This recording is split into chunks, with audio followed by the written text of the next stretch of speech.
स्वागत आहे विद्यार्थी मित्रांनो। आज आपण इयत्ता तिसरी चौथी MTS BTS मंथन तसेच 2024-25-26ची तयारी करणारे जे तिसरी चौथीची मुलं आहेत, स्कॉलरशिप नवोदयची तयारी करणारी, त्यांच्यासाठीची ही आजची तासिका आहे। आजच्या तासिकेमध्ये आपण अपूर्णांक हा घटक अभ्यासत आहोत। त्यामध्ये समछेद अपूर्णांक दिलेल्या अपूर्णांकाचे समछेद अपूर्णांकात रूपांतर कशा पद्धतीने करायचं हे आजच्या तासिकेमध्ये आपण अभ्यासणार आहोत।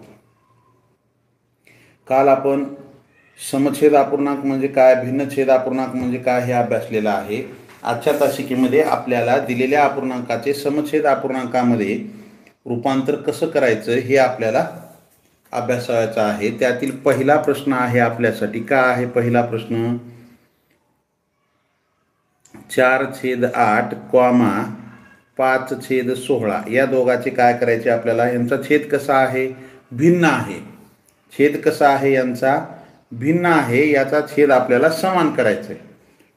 मग आता समान करायचा म्हणजे काय करायचा, तर या 4/8 याचा छेद किती आहे, 8 आहे। याचा छेद किती आहे, 16 आहे। तर मग या दोघांचे छेद कोणत्या एका पाड्यात येतात का ते पहा। दोघांचे छेद कोणत्या एका पाड्यात येतात का पहा। येते 8च्या पाड्यामध्ये येते, तर 8 × 1 = 8, 8 × 2 = 16 पाड्यामध्ये येतात। 8 × 1 = 8, 8 × 2 = 16। मग आपण काय करू, आता याला जर 2 न गुणलं तर 16 येते।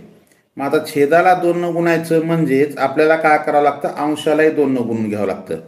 म्हणजे हे 4/8 हे 2 न जर गुणलं तर इथं काय येऊ लागले, 16 येऊ लागले। मग छेदाला 2 न गुणल्यावर जी क्रिया छेदात केली तीच क्रिया अंशामध्ये करा। 4 × 2 = 8 म्हणजे हे 8 × 2 = 8/16, 5/16 या दोघाचा छेद काय झाला, समान झाला। आपल्याला छेद समान करायचे होते, छेद काय झाला, समान झाला, बरोबर आहे। दुसरा प्रश्न घेऊ आपण, 4/7, 3/4, 4/7, 3/7, 4। आता तुम्ही म्हणताल सर ह्या दोघांचे छेद, एकाचा छेद 7 आहे, एकाचा छेद 4 आहे, हे पाड्यामध्ये नाहीत, नसू द्या पाड्यामध्ये, काय हरकत नाही।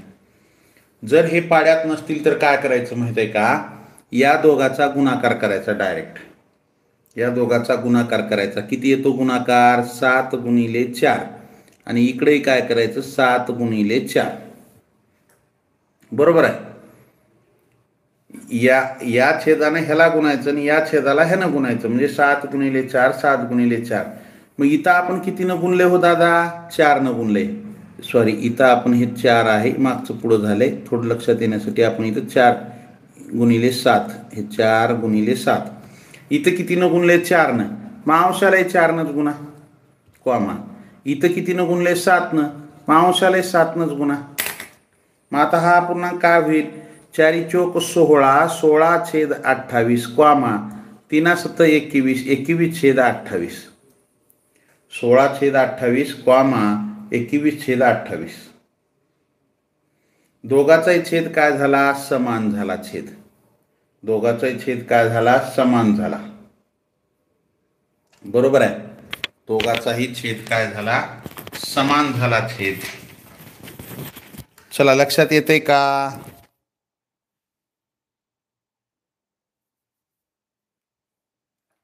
कळतंय का शिकवलेलं, उगा गुड मॉर्निंगच म्हणून लागला झालं। चला आलं, पुढचा प्रश्न घेऊ आपण, 3/4, 5/8, 3/4, 5/8। आता याचा छेद 4 आहे, याचा छेद 8 आहे, पाड्यात आहेत का कोणत्या, हो गुरुजी पाड्यात आहेत। कितीच्या, 4च्या पाड्यात आहेत। मग 4च्या पाड्यात आहेत तर ह्याचा छेद आपल्याला 8 करायला कितीनं गुणावं लागेल, याला 2 न गुणावं लागेल, म्हणजे हे 3/4, ह्याचा छेद 4 8 करण्यासाठी आपल्याला ह्याला 2 न गुणावं लागेल छेदाला। मग या छेदाला 2 न गुणल्यावर अंशालाही 2 न गुणावं लागतंय, कॉमा इथं हे 5/8 जसंच तसं, मग 3 × 2 = 6, 4 × 2 = 8, 6/8, 5/8, छेद समान झाले, झाले, छेद समान झाले का, झाले। आलं. पुढचा प्रश्न आपल्यासाठी काय आहे, 3/5 कॉमा 3/7. आता 3/5 कॉमा 3/7 या ठिकाणी याचा छेद 5 आहे, याचा छेद 7 आहे. तर आपल्याला दोघाचा छेद समान करायचे. दोन्ही मूळ संख्या येतात, एकमेकाच्या पाड्यात येत नाहीत मूळ संख्या असल्यामुळं, बरोबर आहे. तर मग काय करावं लागेल आपल्याला, या दोघाचा गुणाकार करा. या 5ला जर 7नं आपण जर गुणलं, हे 3/5 गुणिले 7. आता आणि इकडं काय करावं लागेल, 3/7 गुणिले 5. आता या 5ला कितीनं गुणले, 7नं छेदामध्ये, मग अंशामध्ये सुद्धा 7नं गुणा. या अपूर्णांकाच्या छेदाला 5नं गुणले म्हणून अंशालाही ह्याच्या 5नंच गुणा. मग काय आलं, 7×3 = 21 35 कॉमा 3×5 = 15 35. 15/35. दोघाचे छेद काय झाले, समान झाले. काय झाले, छेद समान 35 झाले. आलं. छेद दोघाचे समान झाले, 35 झाले. छेद समान करायचं होतं, आपण छेद समान केले. आलं का लक्षात. पुढचा प्रश्न पाहू आपण. 4/5 कॉमा 3/10. 4/5 कॉमा 3/10. आता या ठिकाणी या 5 आणि हे 10 छेद समान करायचं म्हणजे हे पाड्यातील संख्या आहेत. मग मोठी जी संख्या आहे ते छेद समान करू आपण. याचा छेद 10 होऊ शकतो कधी, या 5ला 2 न गुणल्यावर. मग 5ला 2 न गुणा, 4/5 गुणिले 2, छेदात 2 न गुणलं की अंशात 2 न गुणावं लागतं. म्हणजे काय आलं, 4×2 = 8/10 कॉमा 3/10. हे 8/10 कॉमा 3/10. दोघाचाही छेद समान झाला. झाला का छेद समान, झाला. आलं का लक्षात. आलं. ज्यांचं आलंय त्यांचं अभिनंदन, ज्यांचं चुकलंय त्यांनी लिहून घेत चला.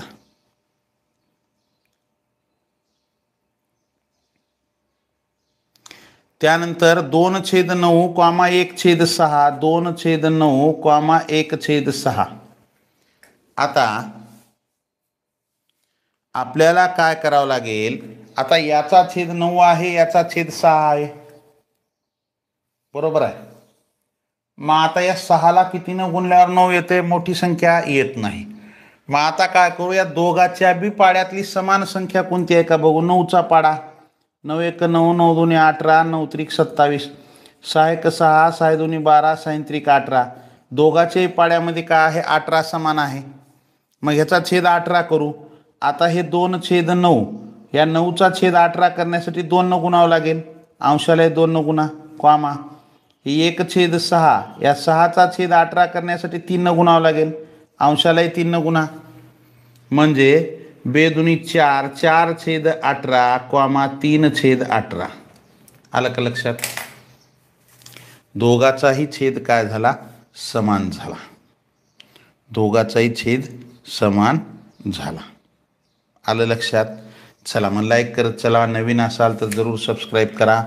आपल्याला छेद समान करता आले की पुढचा अपूर्णांक आपल्याला सोपा जातो. अपूर्णांक हा घटक सोपा जातो. अपूर्णांकाचा लहान मोठापणा असेल किंवा बेरीज असेल, वजाबाकी असेल, छेद समान केल्याशिवाय बेरीज वजाबाकी येत नाही किंवा लहान मोठेपणा आपल्याला कळत नाही. पुढचा प्रश्न आहे 3/8 कॉमा 1/6. आता या ठिकाणी याचा काय आहे, 8 आहे, याचा 6 आहे. आता 8 आणि 6 या दोन संख्या कोणत्या पाड्यात येतात, या दोन संख्या कोणत्या पाड्यात, किंवा 6चा पाडा, 6×1 = 6, 6×2 = 12, 6×3 = 18, 6×4 = 24, 6×5 = 30. 8चा पाडा, 8×1 = 8, 8×2 = 16, 8×3 = 24, 8×4 = 32. आता दोघांमध्ये समान काय हो, तर दोघांमध्ये समान 24 आहे.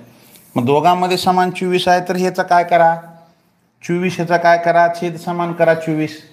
तसं तुम्हाला लसावी मसावी हा घटक झाला नाही तुम्हाला पुढं 5वीला आहे, ते नवोदयला आहे, 17 सैनिक स्कूलला.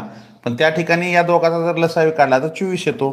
मग त्याच्यापेक्षा आपण दोघातल्या पाड्यातली जी समान संख्या, जी लहानात लहान संख्या मिळते समान असलेली, पुढं गेल्यावर पुढं आणखी 48 दोन्हीकडे मिळते पण ती मोठी आहे, लहानात लहान काय झाली 24. मग छेद समान काय करू 24. आता या 3/8, 8ला कितीनं गुणल्यावर 24 येतंय तर 3 गुणल्यावर 8 त्रिक 24, मग अंशालाही 3 गुणा. त्याच पद्धतीनं 1/6, 6ला कितीनं गुणावं लागेल 4नं गुणावं लागेल, अंशालाही 4नं गुणा. मग 3 त्रिक 9, 9 छेदामध्ये 24 कॉमा 4/24, 9/24 कॉमा 4/24. आलं काय अवघड आहे? काहीच अवघड नाही.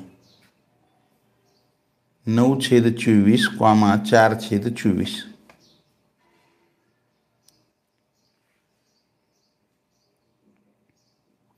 त्याच्यानंतर 1/6 कॉमा 4/9, 1/6 कॉमा 4/9. आता दोघाचंही आपल्याला काय करायचे, छेद समान करून घ्यायचे. 6चा पाडा 6 1 6, 6 2 12, 6 3 18, 6 4 24. 9चा पाडा 9 1 9, 9 2 18, 9 3 27. लहानात लहान काय सापडलं आपल्याला दोघांमध्ये समान 18. मग आता हे 1/6, 6चा छेद 18 करण्यासाठी 6ला कितीनं गुणावं लागेल 3नं गुणावं लागेल, अंशालाही 3नं गुणा. म्हणजे काय आलं 3/18. त्याच पद्धतीनं 4/9, या 9ला 2नं गुणावं लागेल, अंशालाही 2नं गुणा. म्हणजे काय होईल 4 2 8/18, म्हणजे 3/18 कॉमा 8/18, 3/18 कॉमा 8/18 हे.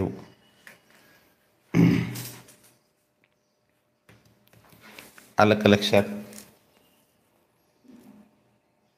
आता हे आपल्याला काय झाले, छेद समान कसा करायचं हे कळालं. आता आपण काय करू, समछेद अपूर्णांक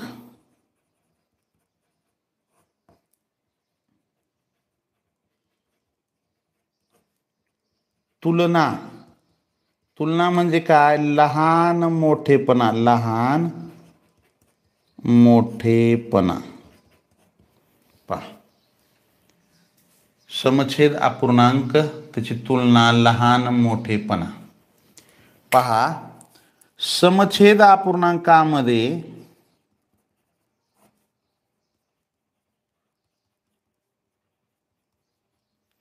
समछेद म्हणजे छेद समान असलेला, ज्याचा अंश मोठा तो अपूर्णांक मोठा.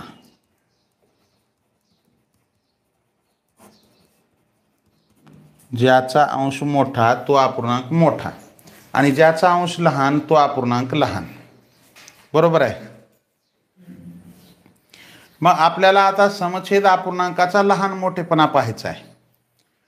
पहिला प्रश्न आहे आपल्यासाठी, काय आहे पहिला प्रश्न, 4/7 कॉमा, सॉरी आपण इथं काय, इथं आपल्याला पेक्षा लहान पेक्षा मोठं हे चिन्ह आपल्याला काय करायचे वापरायचे. हे 3 चिन्ह, पेक्षा लहान पेक्षा मोठं आणि बरोबर, या तिन्हीपैकी चिन्ह आपल्याला या चौकटीमध्ये वापरायचं आहे.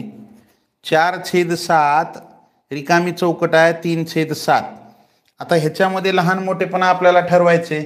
मग लहान मोठेपणा ठरवत असताना आपण काय लिहिलं, ज्यात समान जर छेद समान असतील तर, छेद समान असतील तर काय होतं, छेद समान असतील तर ज्याचा अंश मोठा तो अपूर्णांक मोठा.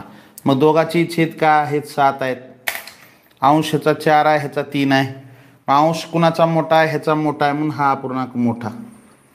ज्याचा अंश मोठा तो अपूर्णांक मोठा. बरोबर आहे.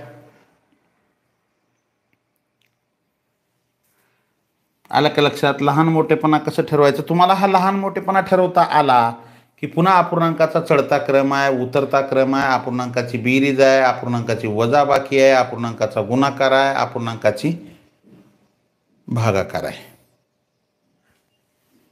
हे सगळं आपल्याला अभ्यासायचं आहे. त्यानंतर 3/8 रिकामी चौकट आहे, 3/8. आपल्याला या ठिकाणी योग्य चिन्ह लिहायचं आहे.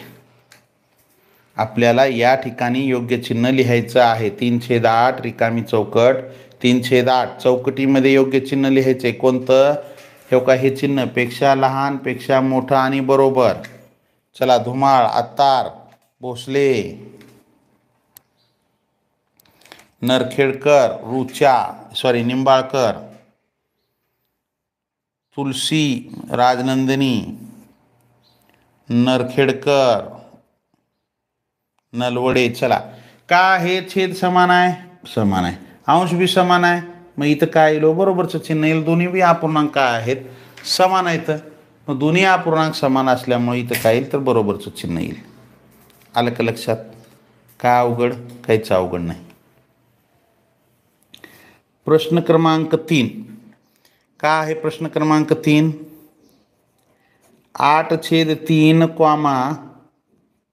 9/3. हे कॉमा नाही, इथे एक रिकामी चौकट आहे. इथं 9 घेण्याच्या ऐवजी काय करा? 14/3. 14/3. 8/3 कॉमा, हे कॉमा नाही, रिकामी चौकट, 14/3. आता या दोन्हीपैकी मोठा कोणता हे शोधायचं आहे आपल्याला. नरखेडकर श्रेया, पठाण, राजनंदिनी. चला पहा, दोघांचंही काय आहे? छेद समान आहे. जर छेद समान असतील तर ज्याचा अंश मोठा तो अपूर्णांक मोठा. मग याच्यामध्ये अंश कोणाचा मोठा आहे? तर अंश मोठा हा 14 आहे. मग तो काय झाला? मोठा अपूर्णांक झाला. बरोबर आहे. तर मग हा अपूर्णांक काय आहे? मोठा आहे. 8/3 पेक्षा मोठा आहे 14/3. 8/3 पेक्षा मोठा आहे 14/3. आलं का लक्षात?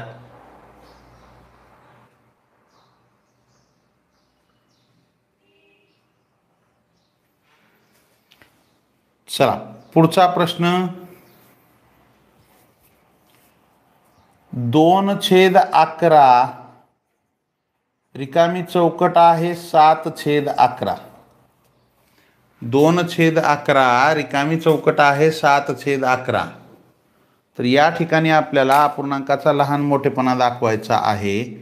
तर मोठा अपूर्णांक कोणता आणि लहान अपूर्णांक कोणता? 2/11 पेक्षा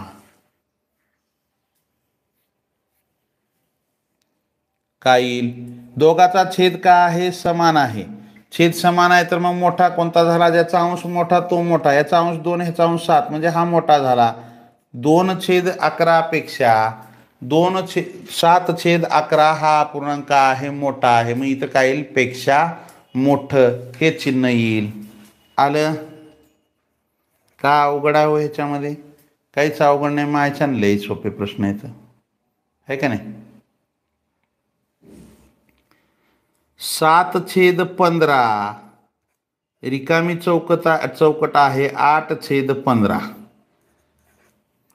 7/15 एक रिकामी चौकट आहे 8/15.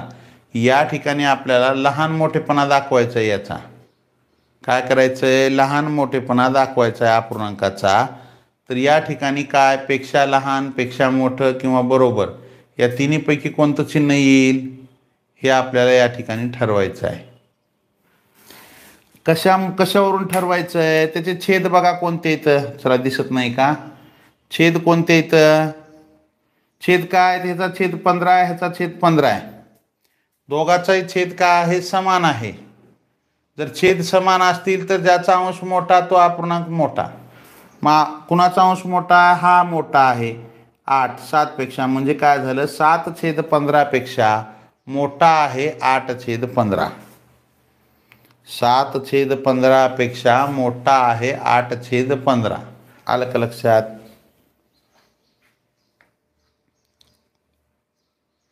पुढे जाऊ आपण. 4/11 एक रिकामी चौकट आहे 7/11.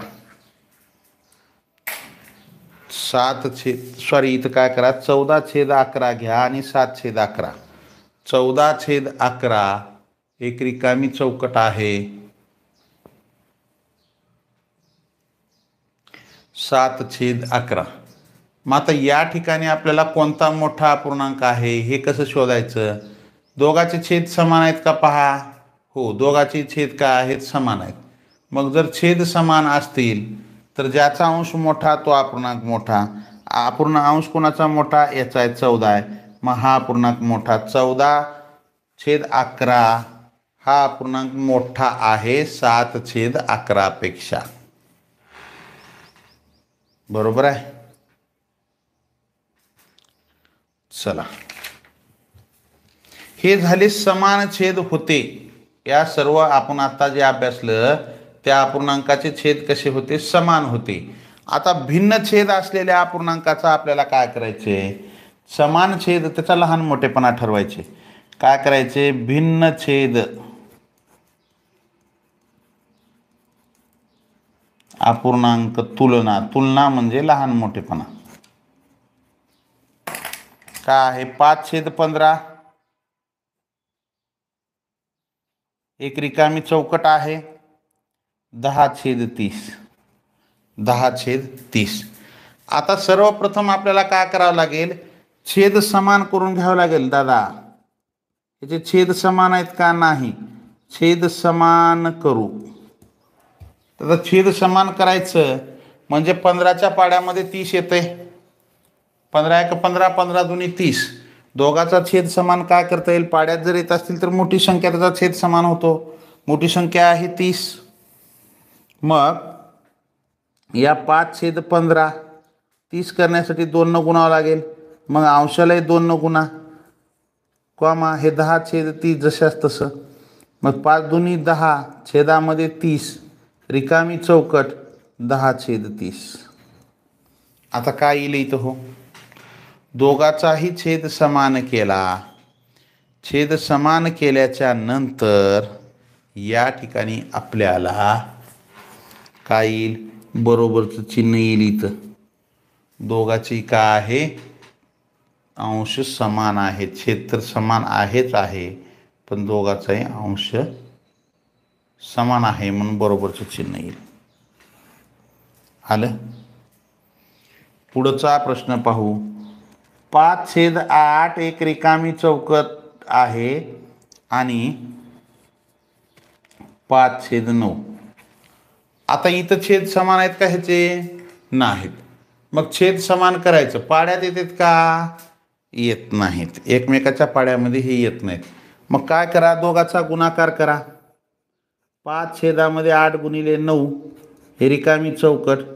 5/9 × 8 ह्याला हे न गुणा. 8ला 9 न गुणा, 9ला 8 न गुणा. मग इथं अंशालाही छेदात जी क्रिया केली, ज्या संख्येनं छेदात गुणलं त्याच संख्येनं अंशालाही गुणा. 9 × इथं काय येईल? 8 येईल. मग 9×5 = 45, छेदामध्ये 8×9 = 72. रिकामी चौकट आहे. 8×9 = 72, छेद आला 5×8 = 40. छेद समान झाला. ज्याचा अंश मोठा तो अपूर्णांक मोठा. आलं का लक्षात? ज्याचा छेद जर समान असतील तर ज्याचा अंश मोठा तो अपूर्णांक मोठा. ज्याचा अंश मोठा म्हणजे याचा अंश मोठा आहे म्हणजे हा अपूर्णांक मोठा झाला. 45/72 किंवा आपल्याला इथं 5/8 हा मूळ अपूर्णांक आहे. 5/8 हा मोठा आहे कुणापेक्षा? 5/9 पेक्षा. आता एक तुम्हाला ह्याच्यामधली दुसरी एक ट्रिक सांगतो, इकडे लक्ष द्या. इथं काय केलंय बघा. ह्याचं छेद 8 आहे, ह्याचा छेद 9 आहे, पण दोघाचा अंश समान आहे. अंश काय? समान आहे. मग अंश समान असेल तर एवढं सगळं करण्यापेक्षा तुम्हाला त्याची ट्रिक सांगतो. पहा, अंश समान असल्यास ज्याचा छेद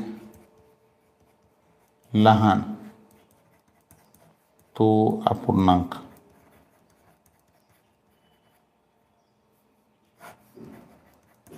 मोठा असतो.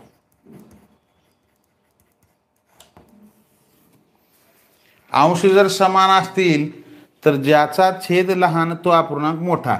इथं ह्याचा छेद लहान आहे 8 आहे, अंश समान आहे दोघाचाही, म्हणून हा अपूर्णांक मोठा झाला. बरोबर आहे का? आहे का नाही? मग असंच दुसरं उदाहरण पाहू आपण. असंच दुसरं उदाहरण पाहू. 10/11 रिकामी चौकट आहे 10/13. आता पहा दोघाचाही काय आहे, अंश समान आहे, छेद भिन्न आहे, अंश समान आहे. मग लहान मोठे पुन्हा कोण? तर ज्याचा छेद लहान तो अपूर्णांक मोठा. अंश समान असतील तर ज्याचा छेद लहान याचा छेद लहान आहे म्हणजे हे मोठं झालं.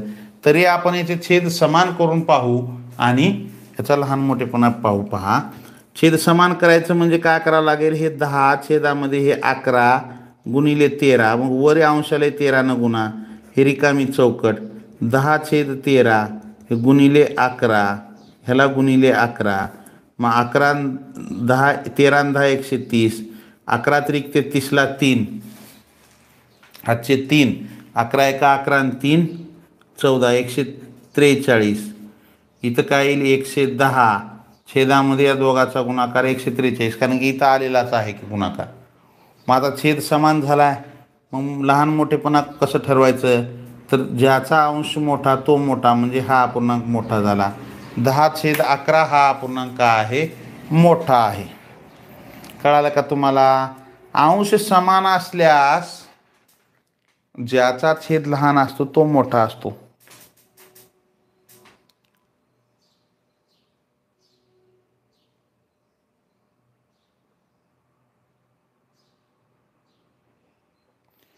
आणि छेद समान असल्यास ज्याचा अंश मोठा तो अपूर्णांक मोठा. आलं? चला असंच पुढचं उदाहरण घेऊ एक आणखी.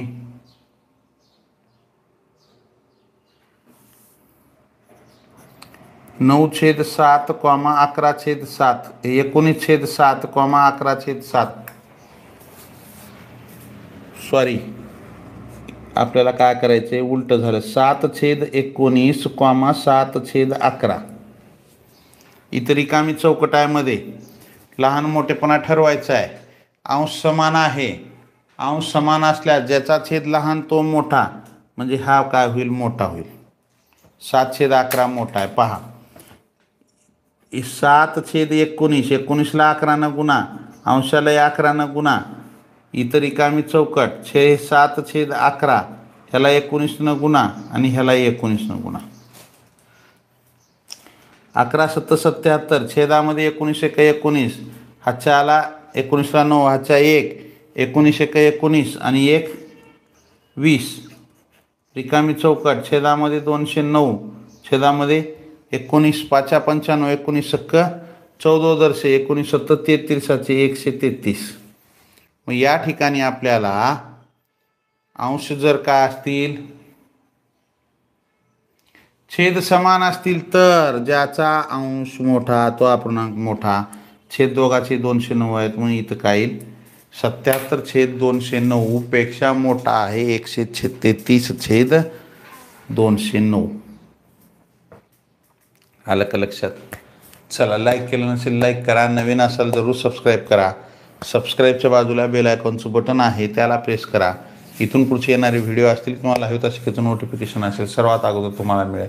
उद्या आपल्याला समछेद अपूर्णांकाची बेरीज घ्यायचे, त्याच्यानंतर भिन्नछेद अपूर्णांकाची बेरीज, समछेद अपूर्णांकाची बेरीज घेऊ, त्याच्यानंतर समछेद अपूर्णांकाची वजाबाकी घेऊ, त्यानंतर भिन्नछेद अपूर्णांकाची बेरीज घेऊ, भिन्नछेद अपूर्णांक. उद्या समछेद अपूर्णांकाची बेरीज आणि वजाबाकी घेऊ.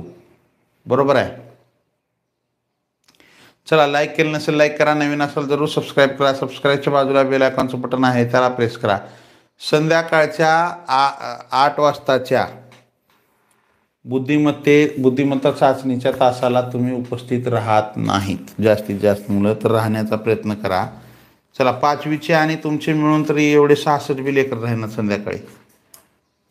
राहा, पाहत चला, महत्त्वाच्या तासिका आहेत त्या. तर चला या ठिकाणी थांबूया.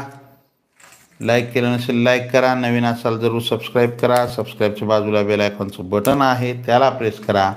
म्हणजे इथून पुढचे येणारे व्हिडिओ असतील किंवा लाईव्ह तासिकेचं नोटिफिकेशन सर्वात अगोदर तुम्हाला मिळेल. जय हिंद, वंदे मातरम, bye, see you next period, have a nice day.